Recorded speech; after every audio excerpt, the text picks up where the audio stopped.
Well, we've gone through 3 different eras of portable gaming. Now it's time to finish off with the latest release.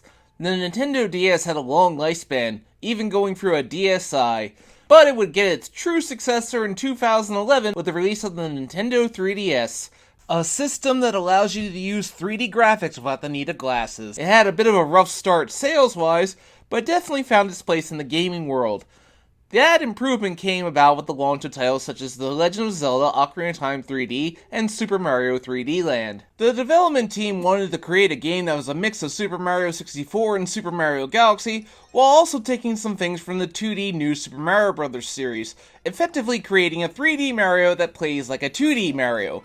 The goal of the game is not to find any particular kind of MacGuffin, but rather to get to the flagpole at the end of every level. Also, it really emphasized the use of the Tanuki suit, something that's been in the series since Super Mario Bros. 3. So does Super Mario 3D Land hold up? Let's see. So for starters, as per usual, Bowser has kidnapped Princess Peach, and even sends letters to Mario this time around mocking the plumber. So let's reach World 1.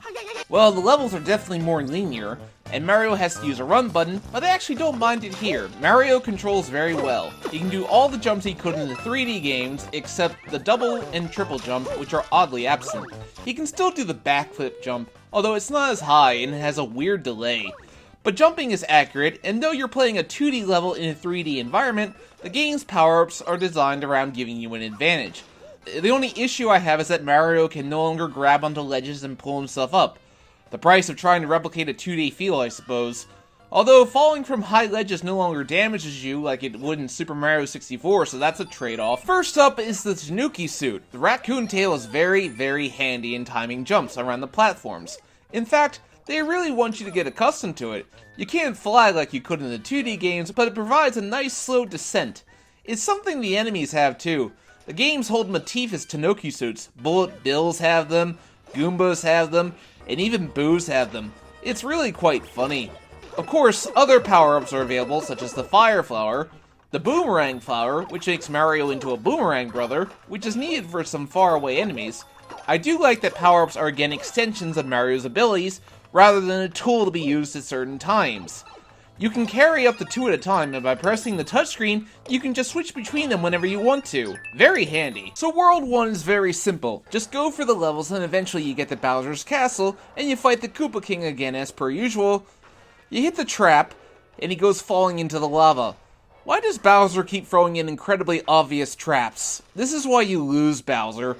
So on to another world. Another letter. Bowser's trolling Mario this time around. That's always entertaining. In fact, later on, he actually lets Peach out and chases her again. I'm not sure if maybe Peach actually got away, but it's worth a notice. The levels are very nice. They all have different layouts and level designs. One level is basically a tribute to 2D Mario, while another level is a nice little nod to The Legend of Zelda. Even has the classic jingle, I like it. While the levels are linear, it does reward exploration, as you'll need to go out of your way to find the star coins, which you will need to unlock certain levels. In fact, I really like the variety of the levels, but they're all over the place. The world map, which is pretty much just functions like the 2D games, doesn't really have a theme. Think back to Super Mario Bros. 3.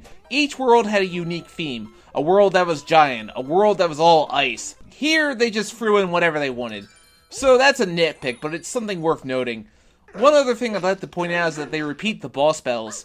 It seems like Miyamoto had some kind of belief that Mario games must replicate the 2D feel. Only have Bowser's the boss battle with these two. So whatever the case, you finally get to Bowser, you fight him, and once again he falls for another trap.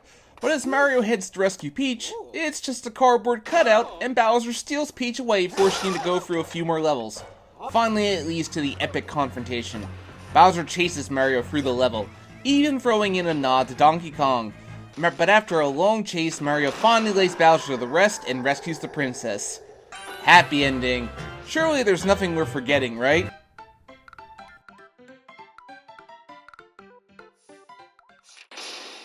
Help me! Oh yeah. So, special stage time. I wish they were a little bit more than just harder versions of the earlier levels, so you get to the final castle, fight Dry Bowser, and rescue Luigi. Luigi's back!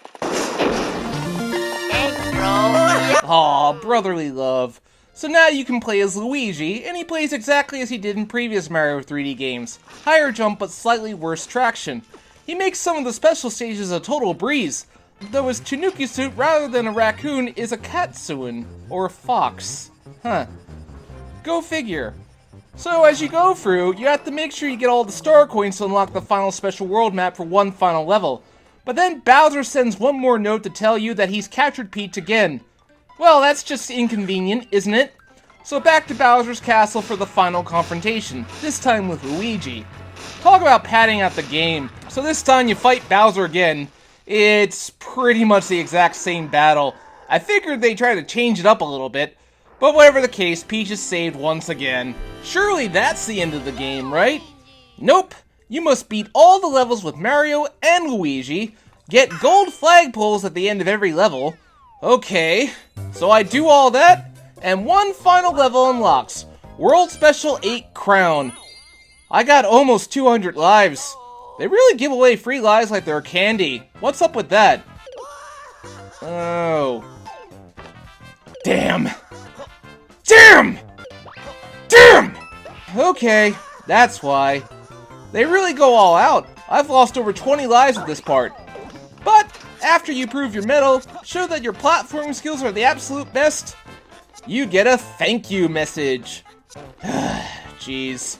Talk about padding out the game. However, despite my nitpicks with the game, I actually really enjoy Super Mario 3D Land.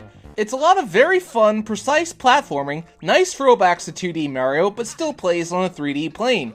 The challenges are rewarding, the power-ups are a lot of fun to use, the story has its fair share of laughs, and overall, it's just plain fun, which is everything a Mario game should be.